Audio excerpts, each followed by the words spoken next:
3, 2. Earnestly Speaking podcast here again. 2 weeks in a row with Degenerate. Zachary, NBA is officially over. I'm depressed. I think I'm more depressed about the season being over than the Heat losing last night, honestly. I know. It had been really nice. I had watched every night of NBA basketball, playoff basketball. Yeah. And freaking, I turned on TBS tonight and they got the Yankee Mets game going. Atrocious fielding. Yep. Atrocious pitching. It's just terrible.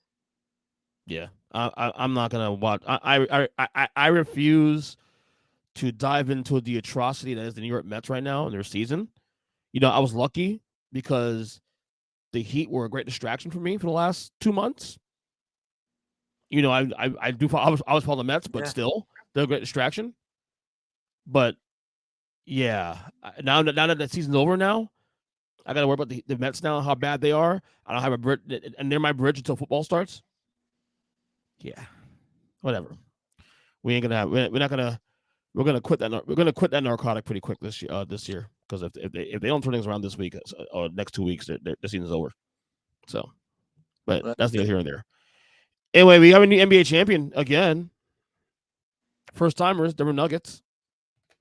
I kind of want to go sports radio with you on this one, Zach, because everybody was on TV or radio or whatever it may be. Bring up the whole thing about, okay, this Nuggets team is really good. Could they be the next dynasty in the NBA? And I'll be honest with you, and I've teased this now for a few weeks now on the podcast about as we got closer to the finals and into the finals, that I said that Denver was of the contenders in the league. And I think you and I spoke about this on one of the pods we did a couple weeks ago. They were the best situation to create such a scenario where they can run off to maybe a third title if things fall into place. They got the one now. They got one title out of the way now. You see, now obviously the landscape's going to change a lot in the next couple of weeks with free agency, the draft next week, and the free agency couple after that. Many could myself expect to be a very active offseason for teams. But at least right now, as I sit here, and stability matters here too. I think Denver's the team right now that at least the only team right now on June 13th. I know who they are in October when the season starts. Everybody else I can't say that for. So I asked you the question, Zachary. Are we seeing a dynasty in the making here? I think we're going to, before we go dynasty, because I think the collective bargaining will decide whether or not there's a dynasty. Like if a team figures out a loophole or something, maybe there could be a dynasty. But if we're talking, including this year, over the next 2 years going forward, if they pull out another championship, so say 2 out of 3, I think that's very, very likely. And to me, the only team that would stand in their way is Golden State. If Golden State had some size. But if you're going to trot out 6'8" and 6'9" at center with zero offensive game, it's over. Mm-hmm. Denver's going to own the West and probably own the league. Yeah, and again, you look at all the situations, all the contenders, and I said this weeks ago.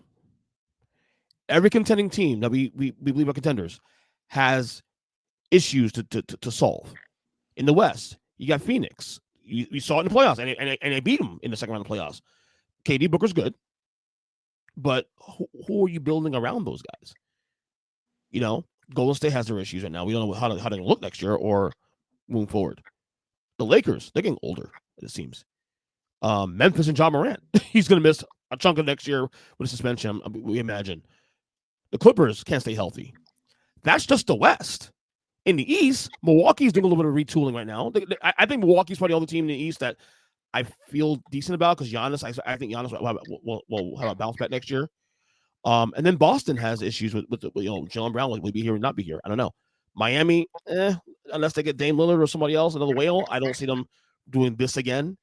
And then Philadelphia, James Harden, where's he going to go? And even teams like New York and Cleveland that might take a leap next year, they're not going to be in Denver's class.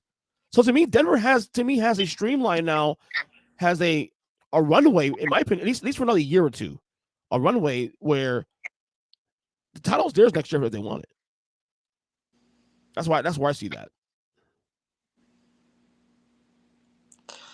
Look, I remember when their number 4, Aaron Gordon, was being pushed to be the number 1 in Orlando. Well, your Magic. Yes. And he was a guy who could never develop an offensive game. Mm-hmm. But you see what he's capable of when he decides to change his game. And it was profound in these playoffs, the defense. Yeah. LeBron, KD, Butler. Yeah, and for all the shit talk about the Joker not being able to play defense, I watched him block AD multiple times in multiple games. Like what he's capable of doing down low against other centers his size. Mm-hmm. He doesn't go for fakes. So they're just a complete team, as you put it.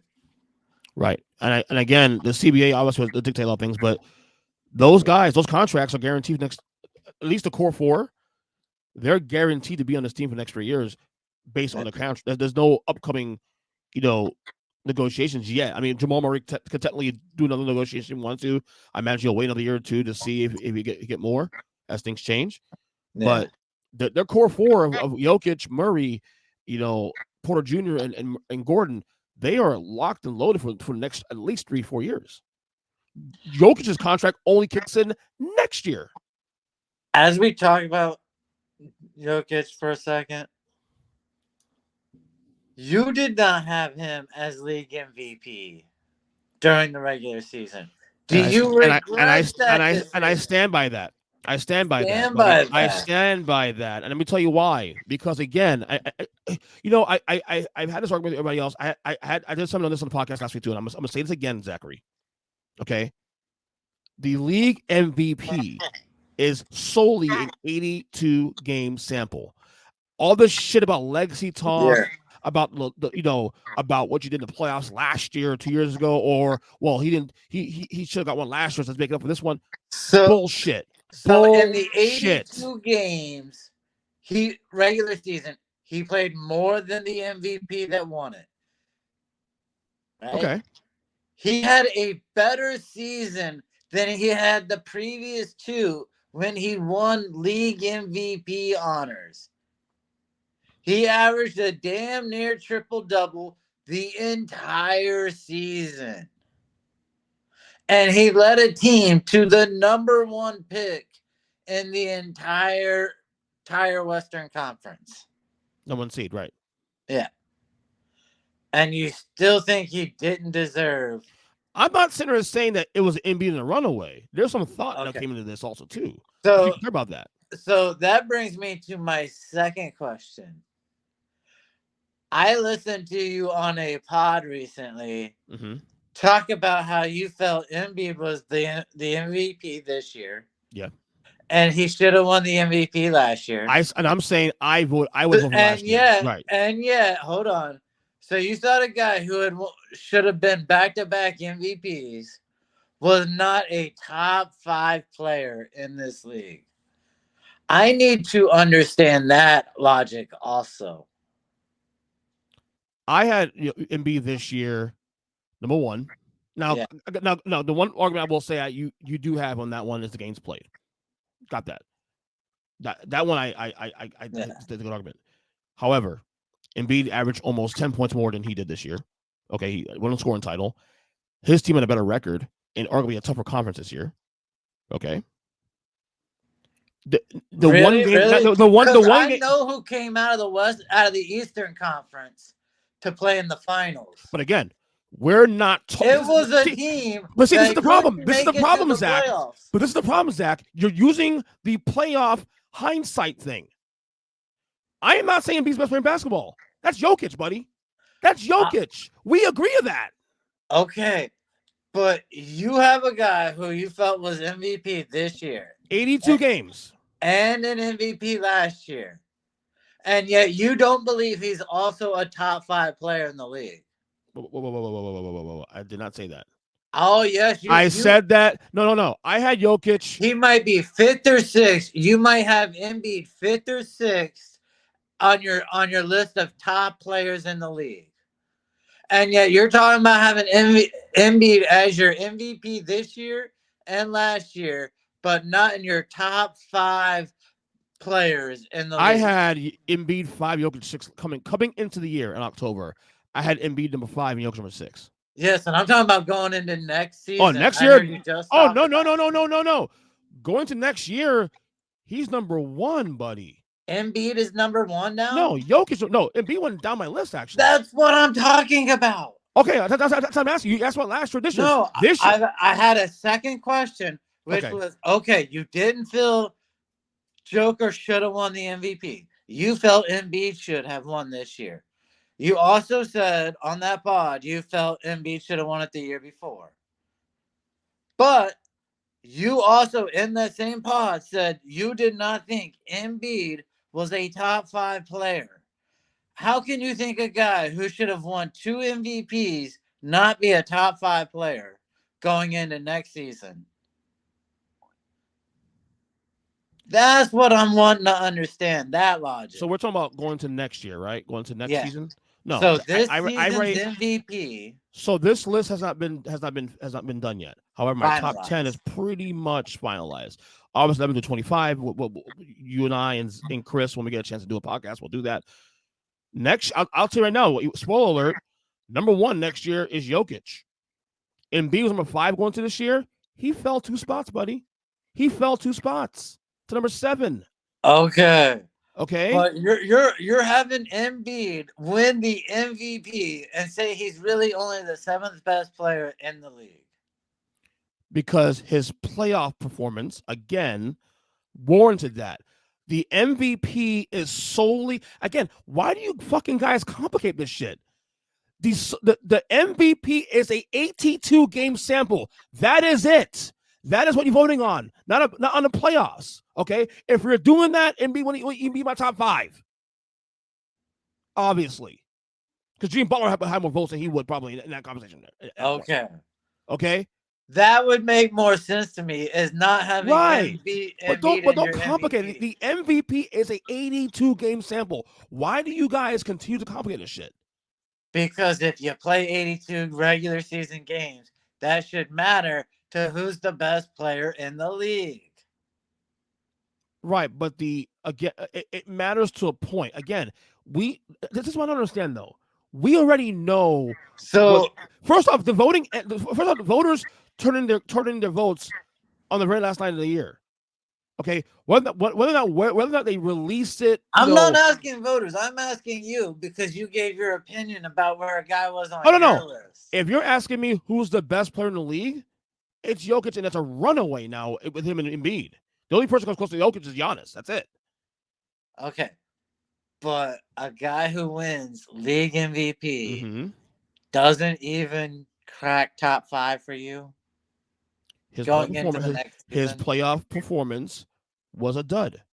Okay. That matters also, too. If we're talking about top 10 guys. I'm going to hold you on that. I'm going to make that a loop for our next season top 20 players. Okay. That's fine. Right? That's fine. Okay.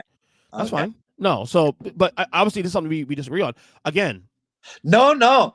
I love that because I'm going to use this loop for every time you smack down my players. Use that, but again, I made the qualifications are clear. I don't know why is it such a big deal. It's clear. Okay. That's all. All right. I don't understand that. Okay. When I have Jaylen Brown way higher than you, and I ask, why do you have Jaylen Brown at like number 19? I had Jaylen Brown last year at 23. Last year I went 23. This year's cracking top 20 definitely. Yeah. Maybe to 15. And he had been into 5 conference championship games, and you were like, nope, still not good enough. This is what I'm talking about with what have you really done for me? And that's why I have Brown higher than you. Well, like I said, we'll do our list. My list is still kind of fluid. Obviously, even my top 10 is not decided yet. My number 1, number 2 decided. By the way, decided. In fact, Steph Curry went up 1 spot in my list. I didn't have Embiid in my top 3 of MVP. I thought that was overrated, and I don't have him in my top 5 for top players in the league. Okay, well, you and I agree on that. We agree on that the top 5 part because right now, if this list holds, he's number 7, maybe 6, depending on how I put Jimmy Butler. Yeah, you better put Butler ahead of him. I may have to because Jimmy Butler, at least, even though the criticism is warranted in some ways in the finals, he still got his team to the fucking finals as an 8 seed with a team that was devoid of much talent. I don't want you to copy my list, but you copying my list is an affirmation that I am right. Okay, so my list. Okay, this is a preliminary list right here, quick. Okay. My top 10 right now. And this may shock you, actually, okay, Zachary? Okay. My top 10 list right now, as it stands, this might change by October when we do this list again. You and Chris, hopefully. Because so many games will have been played. Right. No. Before your start. If you do it before your starts, come on now. I have in order right now. This is my list right now, and this is still fluid. But right now, I'm running with this one: Jokic, Giannis, Curry, Doncic, Tatum, Butler, Embiid, KD, Booker, and Anthony Davis. Your first 7, I'm in complete alignment with. But after that, our list is completely different. So, who was your bottom 3 in the 10 of the 10? If I'm going offhand right now, I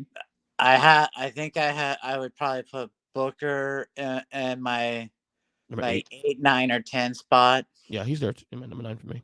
Yeah, I know. I'm trying to think of where I have that list. So I just wrote it down. LeBron's not there, obviously. I know LeBron. No. Let me throw some names real quick. Lillard, no. We discussed that right off record. Yeah. I'm trying to think if I had De'Aaron Fox up that high yet. What about Donovan Mitchell? Donovan Mitchell. Is he top 10 for you? No, I think he was just outside of. All right, hold on. Let me look at my notes real quick. Go ahead. Let's get off the screen real quick. Let me see. So Zach right now is looking at his list though. He's doing this on Fox on the phone. So if you use the screen, shit, you lost it. No. So I have KD 8, Booker 9, and then my guy, because of what he's done so much, he can't dribble a fucking ball. Jaylen Brown? That. Yes, Jaylen Brown at 10. So we have the same 9. Yes, we had the same fucking 9. Yeah. But my boy Jaylen has done so much. Jaylen Brown will move up. Two-wave star. He will move up my list. He won't get top 10 though. No. And I think that Game 7 loss in that series, and he was very inconsistent out the series against Miami too, especially. That's still troubling for me. And he's a great player. Was 11. Mitchell had flamed out also in the first round against New York. So absolutely. Again, this is a preview. This list could change as we settle into the year after everything's changed. But I think I made my list. I believe before even the Lakers series against Denver. So I had Murray at like 18 or something. He's moving up, obviously. Yeah. Yeah. That's gonna be fun. I always think that when we do this list though, 11 through 25 is more fun. It's more challenging because there are guys that are nipping at the butts. John Morant's gonna fall. Number one, he's missing a lot of time. Number one, and that thing you said that last year about the sample size and not playing there, and still them not falling off the cliff. It's a thing. John I just say you're right. You're right. Was that? John Morant might make another list tonight. No, don't. I mean, I hope not, but oh my god. So back to the Jokic conversation. We discussed a little bit here. About where MVP, that stuff. So obviously we talk about legacy plays now. Jokic, 2-time MVP, could have won a third this year. Arguably could have won a third. Wins his first finals MVP in the 09. And obviously you win a ring and you're a top player in the league. You start getting that conversation about where you stand all time. Like before I get to the top 25-ish conversation about Jokic all time, I want to discuss where he ranks among centers. So he's definitely top 10. He was top 10 even before these finals even started. Let's start there. I think he's probably closer. I don't have an actual number yet. I'm not sold on an actual number, but to me, it starts with in no order: Kareem, Shaq, Olajuwon, Wilt. That's 4, right? Russell. That's 5. And then you get into the Moses Malone era, and then Dave Robinson, Patrick Ewing, those guys. I think Jokic is between 6 and 7. I think him and Moses are neck and neck. Moses was really good at his prime, but I think Jokic is on the verge of probably passing Moses. And it may not even require another ring to get that, to be honest with you. It is longevity at this point. So I think Jokic is in that number 6 or 7 spot of all-time centers. In terms of all-time, I actually did a mock list earlier today before we recorded, and it's funny. I think this list is gonna modify again, and not just because of Jokic, but also because of other players I'm reassessing again. So you guys listen to the podcast, me and Zach and Chris, we discussed it many times about top 10s and all that stuff. My top 10: Jordan, LeBron, Kareem, Magic, Russell, Duncan, Kobe, Wilt, Bird, and Curry. By the way, I moved Wilt down 5 spots, 3 spots rather. Then he gets at the 11 through 14-ish, 15-ish situation, 14, where I have Shaq, Olajuwon, Durant, which you disagree with him, I know for a fact. Oscar. I also disagree with where you have Shaq. He might go. He may. No, I'm gonna reassess this list again. I may put Shaq at the Bull. Be honest with you. It's all said and done. 13's Durant, 14's Oscar Robertson, which is even that's a little controversial too in some ways too. I'm weird on Oscar, to be honest. As great as he was, he had that one ring. Yeah, because you didn't get to watch him play. No, not only that, but the one ring he got was past his prime. It was with Kareem. So yeah, so it's one of those things. Now, the interesting part of it is when you get to 15 through 20 and 25 on that, and this is where Jokic has an argument here because most of the guys in this range here have one ring or none at all. Now, Isaiah Thomas is my top 20. There are lists out there that have him in the number 31. ESPN has him number 31, which is complete fucking bullshit. How you have him behind Steve Nash and Chris Paul's beyond me. That's ridiculous. Let's start there. 2-time champion who beat Jordan Bird and Jordan Bird and Magic in his prime. Whatever. But you got guys like Dr. J, and you got guys like Giannis, who I think's in the conversation now with top 20. Charles Barkley, Elgin Baylor, Karl Malone, Dave Robinson, you name it, Moses Malone. I think Jokic is top 20. I don't know where you put him in between 15 and 20, but he's certainly top 25. Definitely top 25. And I think there's an argument now that he's probably top 20. Your thoughts? All right, so I'll try and go one by one with you. So first, where is he as a center? You have him at between 6 or 7, maybe competing 6 and 7, competing with Moses for 6, point, yeah. Probably. Yeah. I have him ahead of Moses. Okay, right. And that's no problem with that either. No problem with that either. So, and here's my argument. I'm going to start with my argument here about what he's already qualified with: back-to-back MVPs and a runner-up. Yeah. Right, which was to me bullshit. Yeah, that's fine. But whatever. Then he's got a Finals MVP where he did something no guy has ever done. Led in points, rebounds, and assists. And he just straight up dominated every game of the series, basically. Mm-hmm. Of every game in every series. Yeah. right? This is accurate.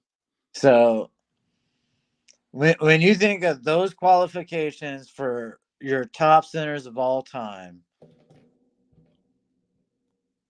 well, now because of who he beat and who's in the league with him, I think you have to go. He's really competing for top 5 with Olajuwon. Because for me, you have Kareem, Mm-hmm. you know, Shaq.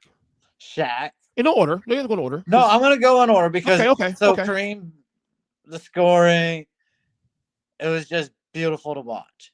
Shaq, most unguardable, should be top 5 greatest player if he just could get along and work harder with Kobe. I go further than that. He should be the greatest player of all time, period, in discussion. Right? But. So there's your 3. 4 for Wilt, and it's because of how they changed the rules against him for a period of time. And now I'm going to say the Joker's at 5. Okay. Because when Olajuwon was so dominant was when Mike was out of the league. There was 1 year though where when Jordan did come back and he still won the ring that year. He beat the team that beat Jordan. Yeah. In the finals. I shut the fuck up, man. Magic fan, sorry. All right. So as centers go, I have them top 5. Yeah, but Olajuwon. No, I have the Joker at top 5 now. I had Olajuwon, right? Huh? I have Olajuwon at 6. Okay, wow, that's okay.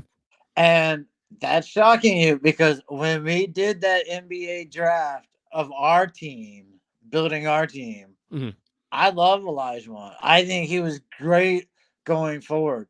But now there's a new guy on the block that is even more special with his ability to shoot, pass, and rebound.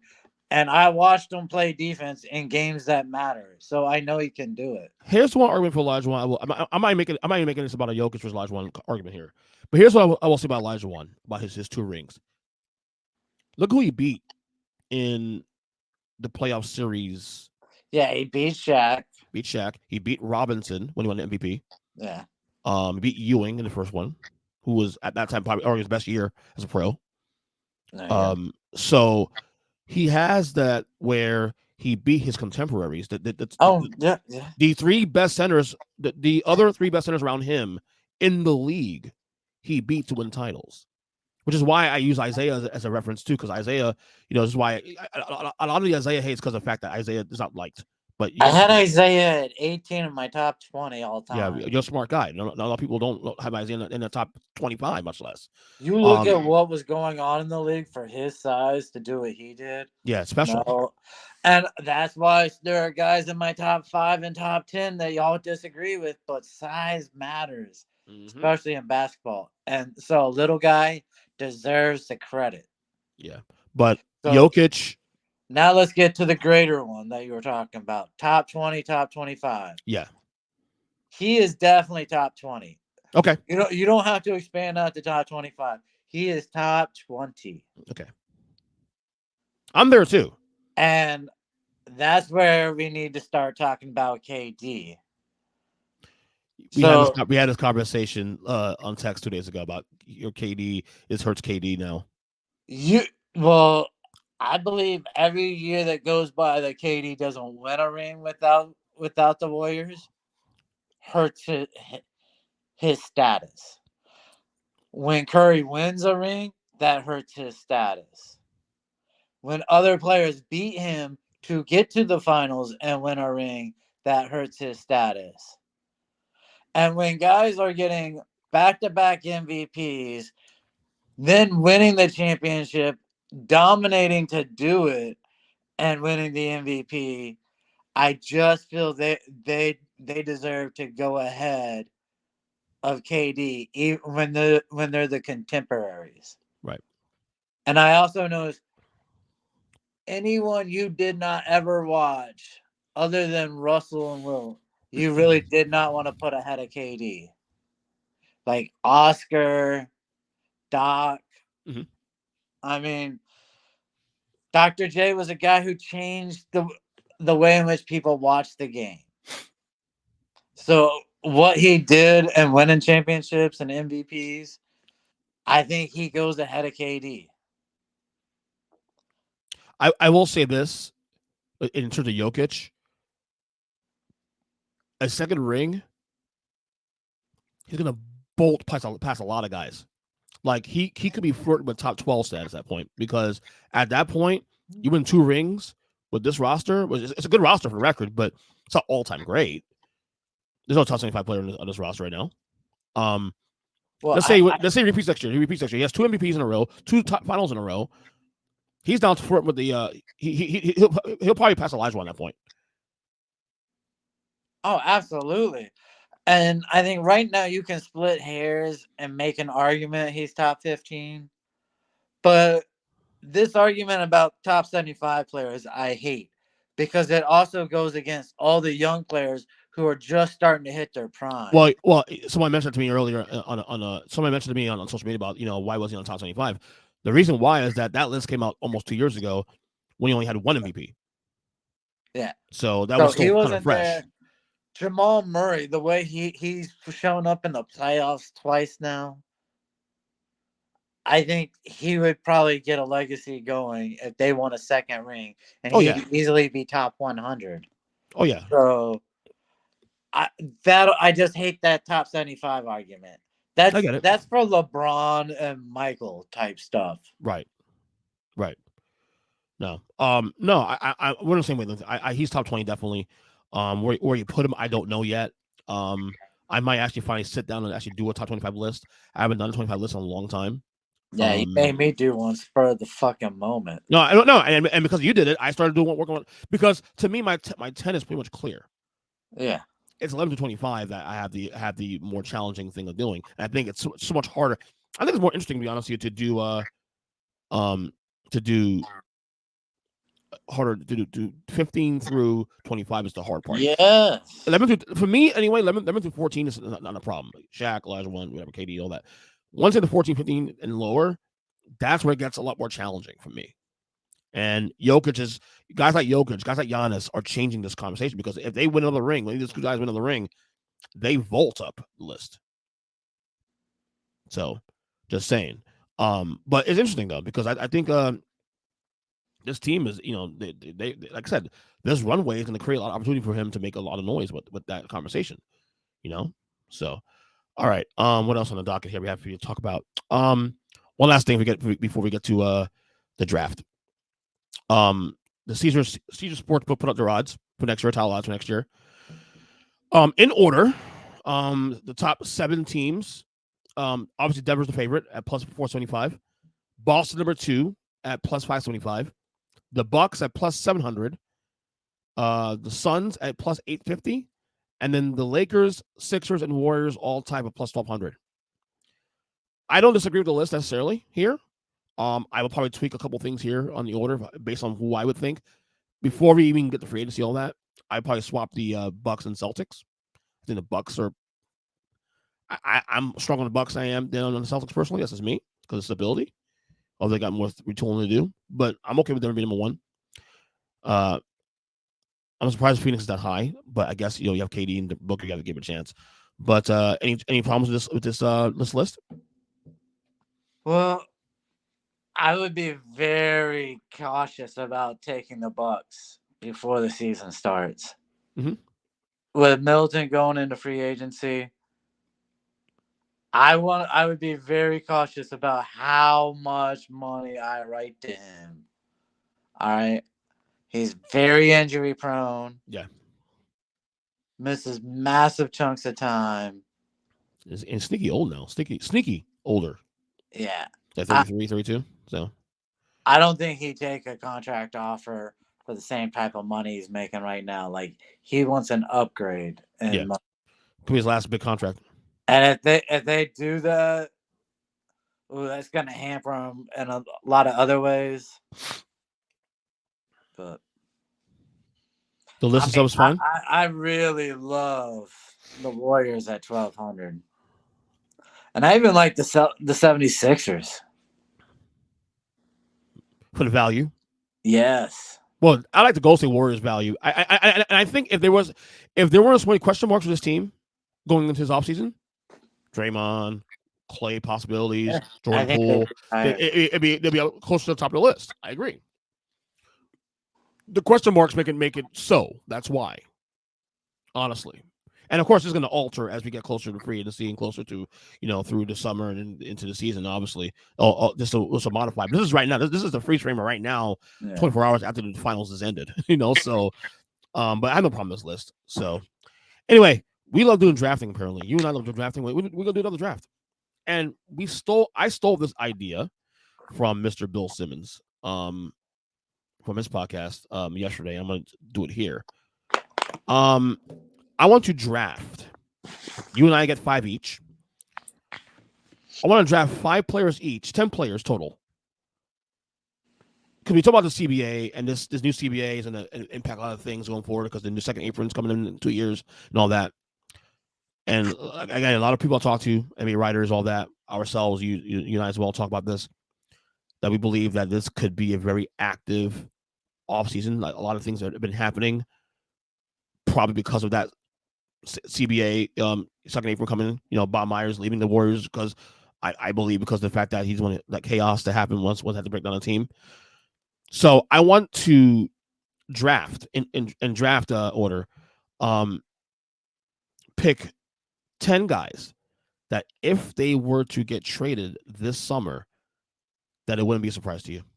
You wouldn't be shocked based on the optics, based on what's going on, and based on what the scene 2 years with these this new second apron coming in. So, should I do the randomizer first? Should I flip a coin first?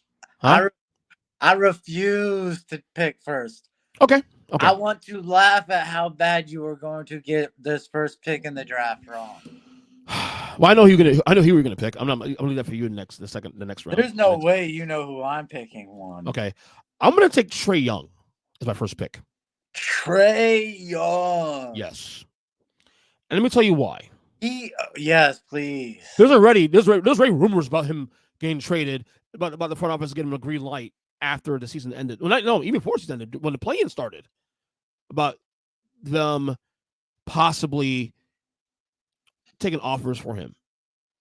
They have a decision to make between him and Murray after this year because Murray is a free agent next year, and if you use the 1-year sample of fit, that didn't look that good last year in Atlanta. Those two together, so Atlanta might be forced to make a decision about whether or not to move Trae, who still has value because he's still number one young enough, and see what they can do with him.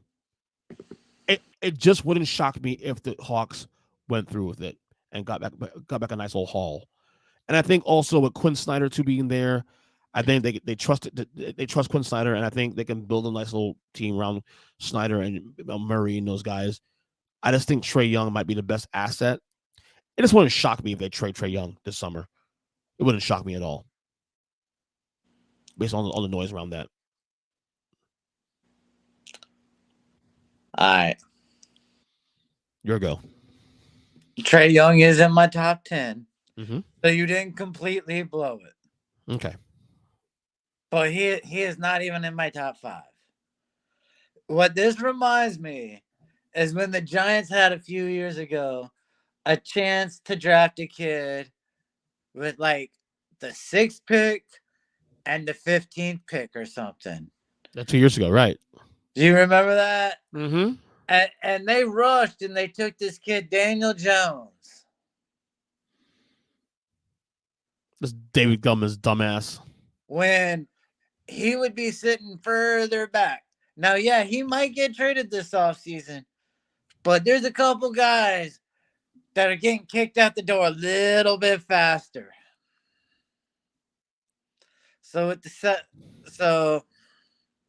Yeah, I can understand why they'd want to get rid of Trae Young. He's 6 foot tall and weighs 150 pounds. Yeah, soaking wet.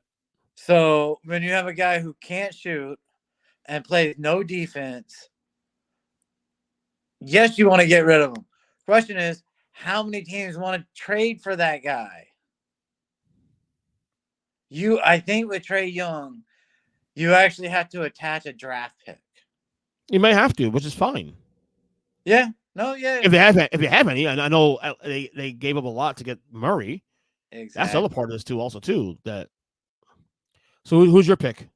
With the number 2 pick, a guy who deserved to be the number 1 pick, DeAndre Ayton.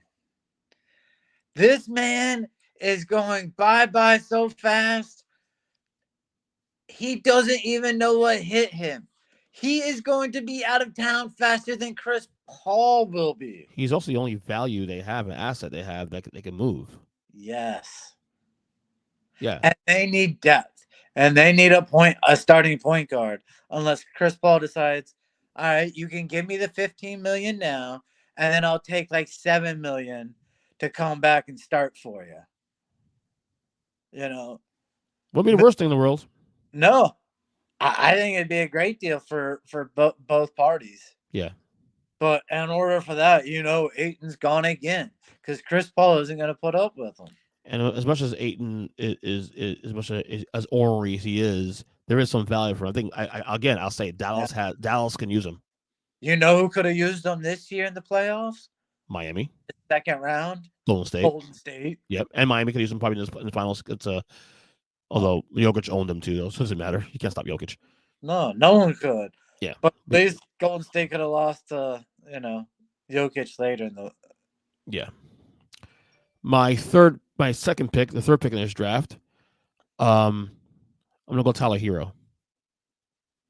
Because these Damian Lillard rumors are circulating like crazy. And if what he said, his mouth, is that Miami is hypothetical where you want to go to first, Tyler Hero is going to be is the absolute biggest asset that Miami will give up to get him. There is no Jimmy and Bam are the only 2 guys on our roster at this point that are untradeable. Bam, you can't replace Bam defensively. First off, what he provides to the Heat defensively, you can't replace that. Put it this way: you trade Bam for Lillard, you actually get worse.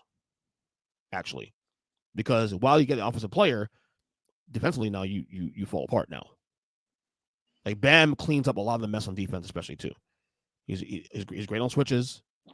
I mean, he's undersized, but the things he does a good job on Giannis, does a good job on Tatum on switches and all that. So he's a value.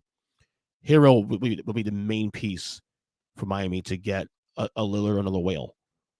So the Hero is my next pick.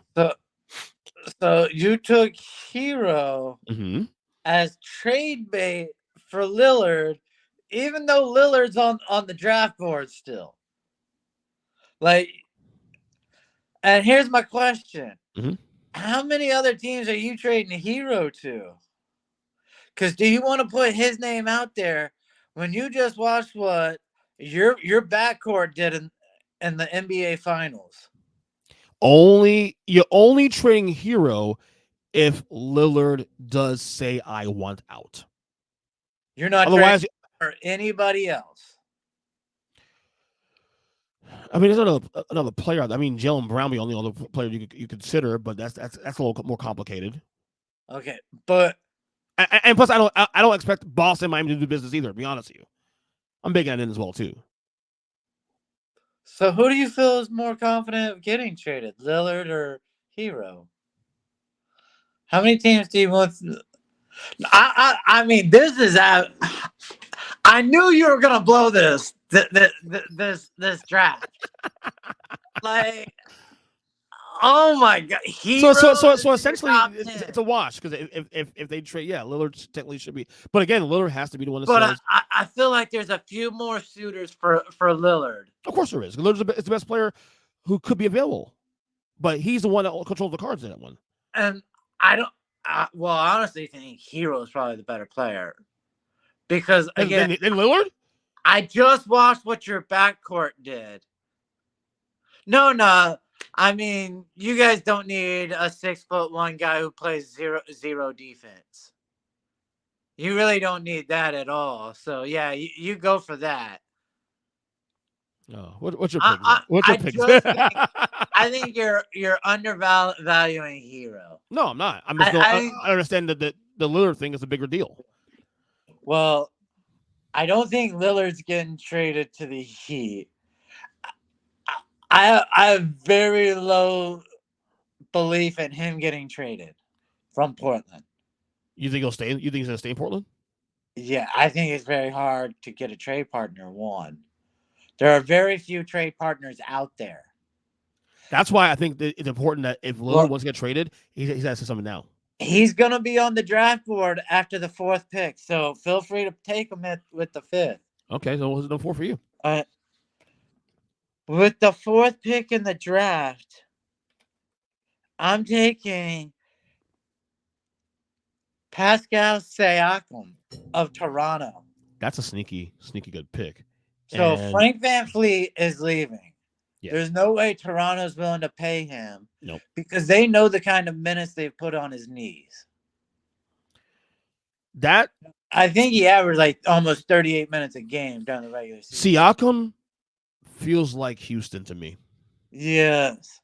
And so once you lose your point guard and you have a top 5 lottery pick, you're gonna just go ahead, or not a top 5 lottery pick, excuse me. When you need a top 5 lottery pick to rebuild your franchise, you have to tear it down. Yeah.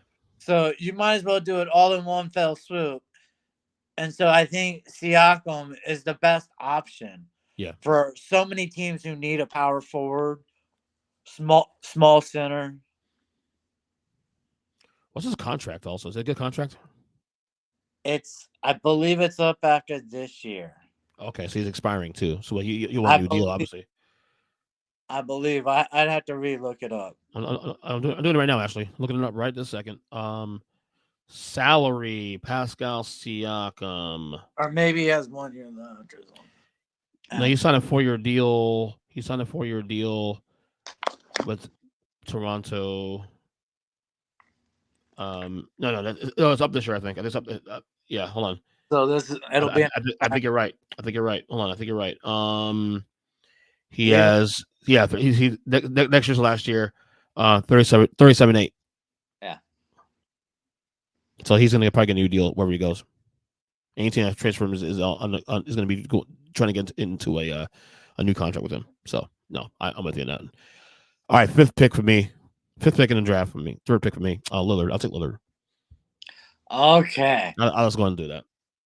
So I want to go over how many teams could really trade for him, or Miami, for him. Miami, Philadelphia. Wait, what does Miami have to offer? They still have draft picks. They have. So this is what they. I'm not saying they're gonna do all this. You would have to gut your team's depth. Yeah, Hero and most of your depth. Yeah. And whatever remaining draft pick is possible. Yeah. And I don't think that's really enough. So Hero, you got Robinson, who's up this value this postseason. Kyle Lowry's expiring, if anything, to make it work money numbers wise. They have draft picks also to give up. Still draft picks. Okay. You have the 18th pick in the draft this year, and then I think something else next year as well too. If you want to throw in Caleb Martin, which would be a dumb idea, but if you would throw in Caleb Martin, you could do that as well too. He's on a sweetheart deal right now, currently. I'll think he's a new deal next year. He's gonna gut the franchise for a guy who's gonna make like 61. 60. The thing is, the reason why Lillard works though for Miami though is that him and Jimmy Butler are on the same timeline. Yeah, in terms of age. I agree. All right, so you got Miami, Philadelphia. You have Maxey and no draft picks really, because Harden's leaving to go to Houston. We assume. You don't want Harden in Portland. That doesn't help you at all. Who else? Boston, hypothetically, though, he already said no. He's not better than Jaylen Brown. He doesn't play. I agree, but does Boston see that? I mean, the only problem with Jaylen Brown and Tatum, is that what they do is kind of redundant. Look, it works. It's success. They've gone to many conference finals, Miami finals. Somebody say it doesn't work, but they do need a point guard. They do need a point guard. So then I think you have the Knicks, but that'd be Randall and and probably RJ Barrett, but you'd be willing to do it. Yeah, absolutely, without He question. would go to Brooklyn, even though Brooklyn has players and picks now He again. mentioned Brooklyn as 4 teams, one of his 4 teams. So he doesn't want to win. Right, but that's what I'm saying. The best spot for him is Miami. Yeah. If he wants to win, of course. If the priority is win. But if you don't want to win, then stay Portland. The only one, the West Coast, the only team I could really visualize it was Memphis. They trade Jaw because he's going to be suspended, but he'll be back and he'll be a star. So Portland will like that. How about the Portland Clippers? gets a star shooting point guard again, What about the which Clippers? they need with everything else, and they can continue to be a top 4 playoff team. What about the Clippers? Or are they trading Kawhi or Paul George? They'll trade a piece and some pieces. I don't know. I mean, And then there's no draft picks. that's true. They have no draft picks whatsoever. Yeah, Lakers. Miami's the best spot for him. Really, honestly, it really is the best spot for him. You think about it. Miami has something of a package. Right. The only other team would be like, say, Milwaukee. If Middleton leaves, you then pack Drew Holiday, picks, and maybe someone else for them, and then you got 2 dynamic scorers. Yeah. That can create off their own. But I just don't see a lot of teams because all the shit teams don't want them because they're trying to rebuild. All right, what's your pick? Number 6 pick. With the 6th pick in the draft, I got who I had number 3, DeMar DeRozan. Ooh, that's a good one. In fact, Chicago has massive decisions to make this season. They have Vucevic, who's going to be a free agent, who Orlando has their 6th pick in the draft because of it. Or not the 6th, the 11th pick in the draft because of it. So they're looking at Orlando going, damn, we have to decide whether or not we re-sign a center that does nothing to help us win, and we'll have to pay a fortune for, and watch a kid get drafted that could help us. And then we had DeMar DeRozan in the last year of a contract. 28-6 to be exact. Yeah. And he's still pretty good. Pretty good. So you're going to feel obligated. He's going to want an extension. And if you don't give it to him because of his age at what, I think he's 33, 34. So you don't give it to him, you lose out on that money spot. So I think he is getting traded this offseason. He's definitely a nice trade piece. He's probably looking for another like last contract, decent sized contract going forward too, especially. I mean, I am not a Zach LaVine guy. First off, let's start there. He's massively overpaid. $40 million next year, 43 after that. Chicago's fucked, man. Chicago's fucked. Yeah. Beyond beliefs. You know, and Lonzo Ball career could be over. Yeah. Yeah, the DeRozan pick is nice. That's actually a really good pick. And I think he's going to be one of those sneaky players that, you know, may find someone a contender who needs to get over the hump. He might be a rental for somewhere next year.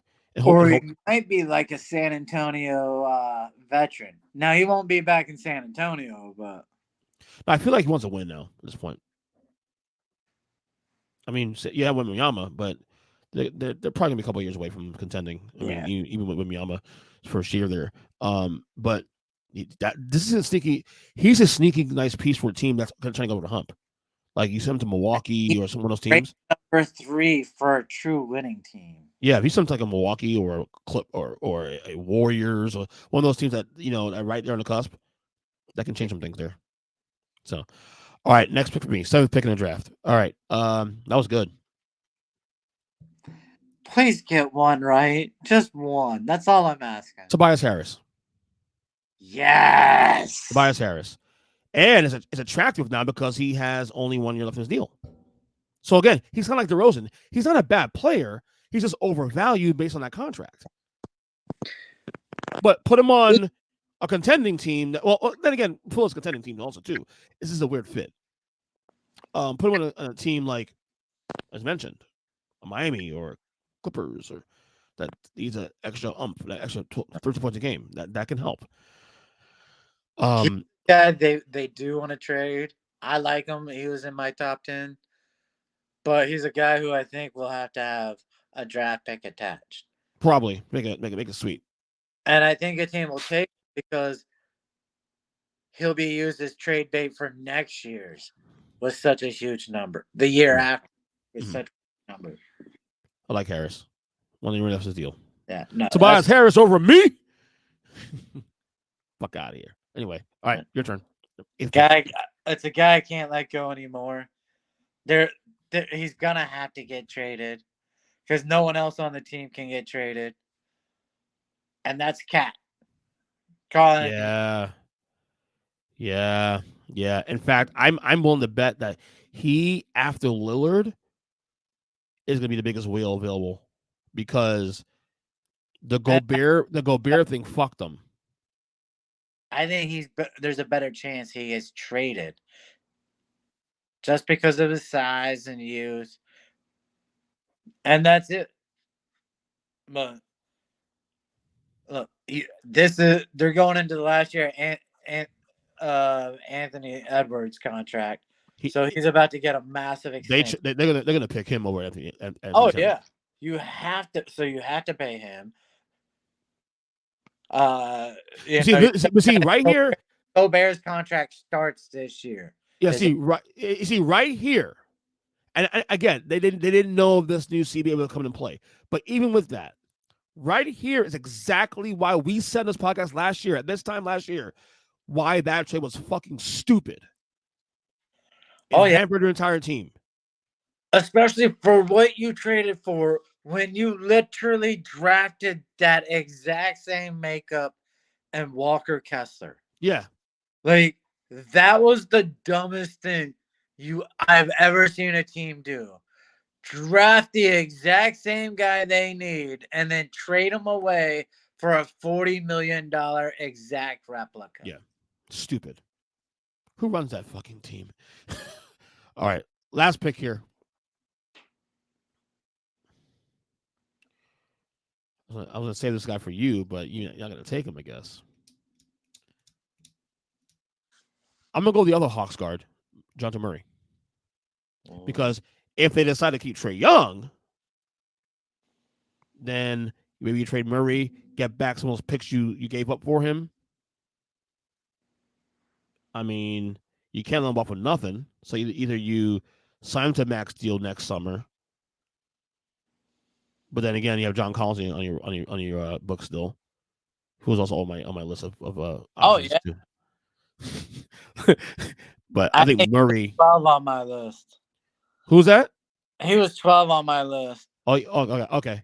No, I'm gonna go Murray because I think Murray, if not Trae Young, then Murray's the other option. But I think the Hawks wouldn't mind trading Trae Young because they probably get more for him because of the name value alone.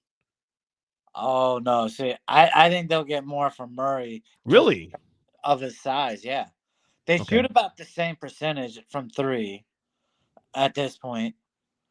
And one is 6'6" with like a almost 6'10" wingspan. Right. So, but Murray's. I mean that's another terrible pick, but whatever. Keep doing your thing, man. Who's the last pick? All right. I feel like I have to say him because he was my number 4 pick in the draft. Okay.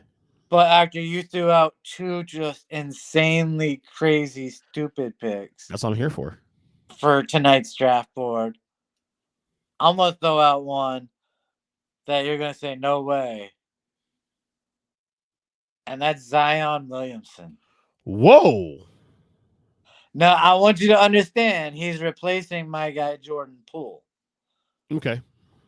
Who I had way up on my list and somehow kept falling down because of who you picked. But just hear me out. Okay. I see it. Ingram, is a 1A B plus guy, right? When healthy. When healthy. Now, but he's usually healthier than Zion. So you can count on him a little more. It's a low bar, though, but okay. Yeah. Here's the thing. CJ McCollum My other option out of this organization is probably the better option for them to get rid of, just because you can't win with them. That's been proven with Lillard. But I think you could still get something for Zion. Even though every team has seen he doesn't care, I think teams would still take a chance on him. And He's too in good when two healthy. He's years, too good a player when healthy to not take a chance on him. in 2 years, you do not want CJ McCollum's contract extension. And Zion's 22 years old also. I mean, other than the missing the porn stars thing, but other than that, he's Whatever. So my I, honorable I, mention, huh? I never made the girls I dated fill out a job application. So the other guys on my list, I had four other guys I was considering. I had Yeah. Bradley Beal. No, I wanted you to pick. I just felt so hard like you were gonna pick Bradley Beal, and I was mind. I had John Collins. Yeah, because he's always in the trade rumors. And in fact, I heard it today, this morning, that they're looking to move him again. Kyle Lowry, expiring deal. I think his performance in the finals actually helped his value a little bit. And they had Julius Randle. I have Julius Randle. I had him top 10 on my list. All right. I think it's apparent he cannot get you to the promised land. Now maybe Jalen Brunson can't either, but he can help you get a lot further. Not only that, but Jalen Brunson's a better leader. Yeah. So also on my list, I think there is a slight chance Jaylen Brown does get traded.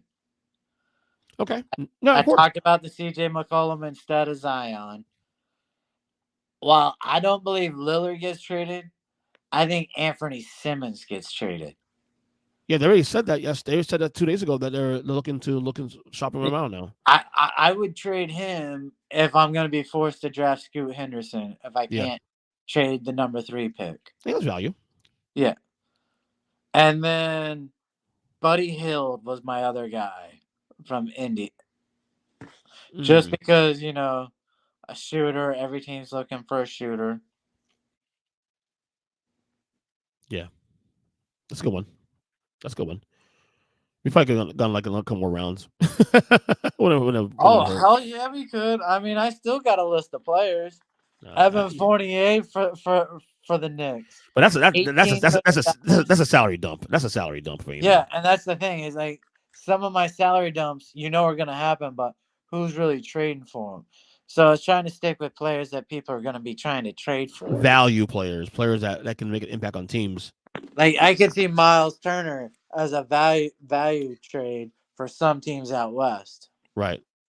All right. So that's that there. One last thing we actually got here. Trump indictment number 2. Want to weigh on this one? The chaos of Miami today? All right. So before the first indictment came down, the Georgia grand jury was coming out talking about how many people they recommended to be indicted and everything. Like you had a floor person talking about that. Right. And yet we have not heard any charges of anyone. And yet we managed to get these stupid charges. Can we get to a serious charge where maybe the Republican Party would take it serious? Because they don't care about this shit right now.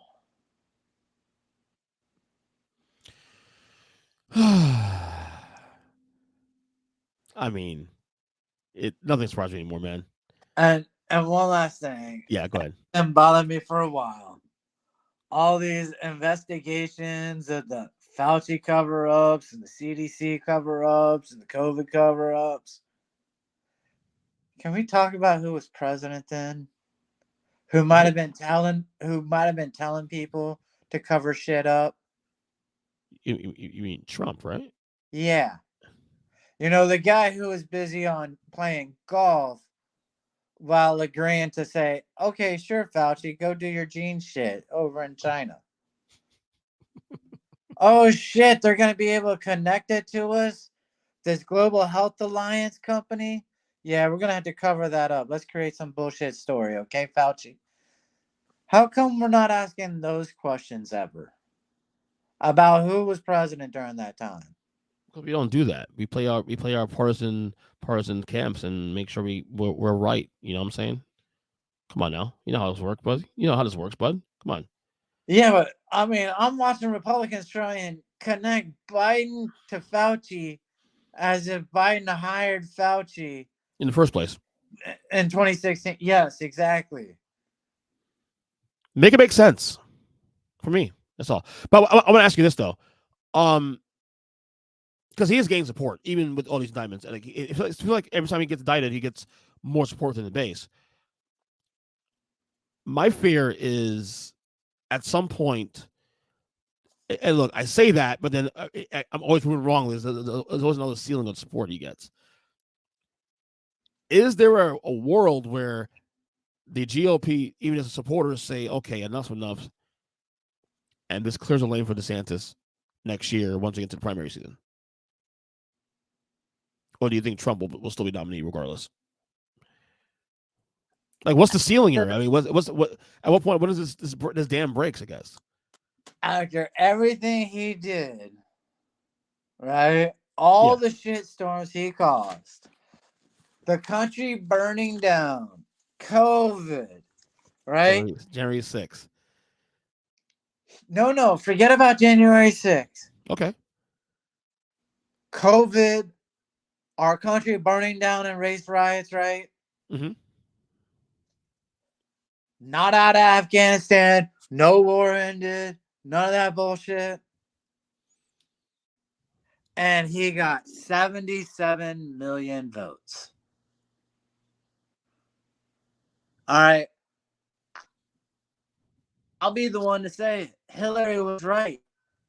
Those are deplorables. Damn. That shit will never change with them.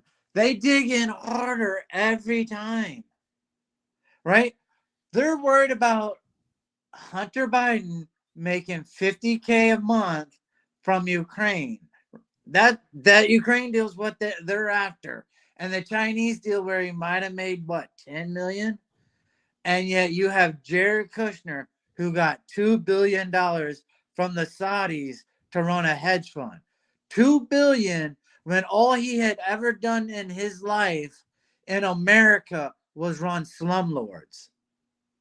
He was about to have his building closed down and taken from him, and he got the Kuwaitis to loan him money. And yet they don't give a shit about that. Mm-hmm. They go, what about Hillary? What about Biden? They are brain dead. They didn't even get a tax cut from his tax plan, and they love him. There is no meaningful thing he did in this country for legislation other than judges he put in to end Roe v. Wade and expand gun rights. Right. So what does that tell me I should think of? So the people you put on the Supreme Court are passing laws to allow you to be more of a bigot in the name of Jesus. And to go wherever you want with your gun. So basically, you're saying he'll be nominated next year. Oh, there's no way. Ron DeSantis, I don't even know why he got in. He could have just kept playing along and just built his war chest, and never really gotten in. But nobody has a chance against Trump. I will say that Chris Christie's actually the only one who has the balls to attack. And he has no chance of winning. I'm saying he's had the balls to attack him on shit. Everybody else is like, I don't want to, Trump sycophants to be all over me. Trump, do you know what's good? If there was a debate between them, Trump's would be chanting fake news when Chris Christie talks. Yeah.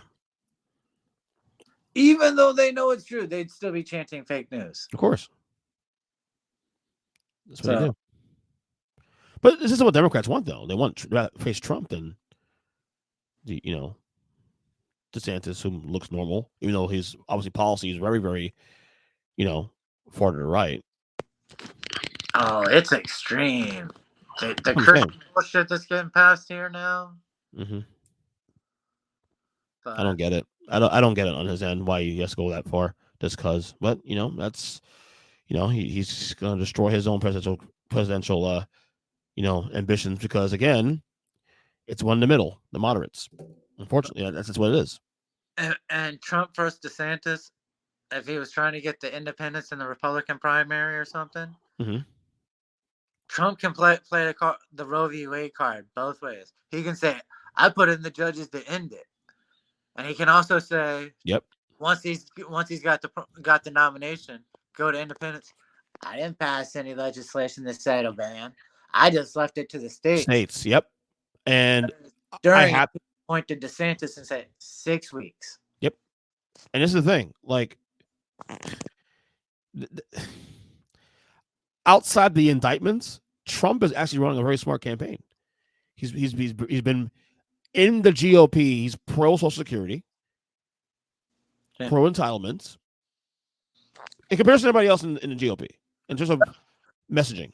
And isn't that amazing? Every other GOP nominee running is basically, we got to cut entitlements. Yep, sunset it. Got to cut Social Security, Medicare, Medicaid. And it's on record, too. It's not even lying about this. It's on record. The Republicans want to pretend they run for the everyday working man. How does that help the everyday working man to cut their retirement? Exactly. I agree. Trump, to his credit, look, he may mean that, but yeah, but this is rhetoric. And guess what? He wanted, as soon as he felt the tinge of COVID hit, he wanted to do away with the payroll tax. Mm-hmm. So he didn't want to even. You do away with that, you're not even funding Social Security or Medicaid. Well, we shall see. The wacky GOP race is going to get any wackier, and these indictments don't make it any more easier. And you still got the Georgia things hanging over the balance still. Georgia thing should be serious. That's the more serious of the three, in my opinion. Republicans. Huh? That should be meaningful to Republicans, because if they do actually do the indictments, and Trump's one of them, it's not just going to be Trump. It's going to be several actual politicians. Okay. That's what I think would be serious. But they were saying at one point it should have been done in April, but it went out in June. They still haven't finished the. Yeah, exactly. Oh, well, like I said, there's more content for us to talk about once this happens. So, good job, Zach. All right, man. Learn how to draft.